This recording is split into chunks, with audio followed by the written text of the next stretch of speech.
E não era o presente que eu gostaria de ganhar, porque não era um presente que ninguém de 17 anos gosta de ganhar. Uma Bíblia. Amém. E aí, o que eu fazia? Como todo bom adolescente, eu dizia não pra vontade do meu pai. Eu tinha que ser um adolescente perfeito. E o que meu pai fazia? Ele colocava, o Glória já deve ter ouvido essa história várias vezes, ele colocava a Bíblia em cima da minha cama, pra antes de eu dormir, eu ler a palavra. E como um adolescente rebelde, não rebelde, mas não querendo ceder ali, né, aquela instrução do meu pai, quando ele dormia, eu começava a ler. O Espírito Santo aí fazendo o trabalho. E aquilo, ele comprou era a Bíblia do jovem, alguma coisa assim, do adolescente, e era nova tradução da linguagem de hoje, então uma linguagem mais acessível, que eu compreendia, esteticamente ela era mais atrativa para minha idade. Então eu vejo como é que aquelas ferramentas, elas eram importantes para aquele momento. E eu comecei a ler, e eu lembro que eu li o Novo Testamento inteiro, naquele momento ali de adolescência, final da adolescência ali, né? E como que eu fui começando a compreender o Evangelho. Por que eu tô falando isso? Porque a partir dessa leitura, aí paralelo a isso eu comecei a ser chamado de volta para ir para a igreja, recebi um convite, né,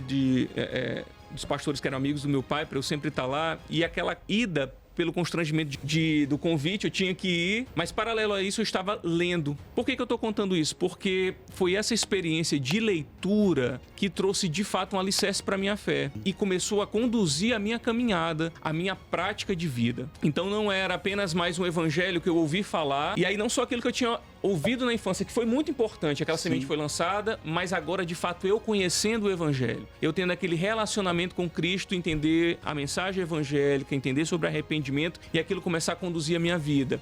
Eu entender que por meio daquela palavra Deus falava comigo, isso refletia nas minhas ações,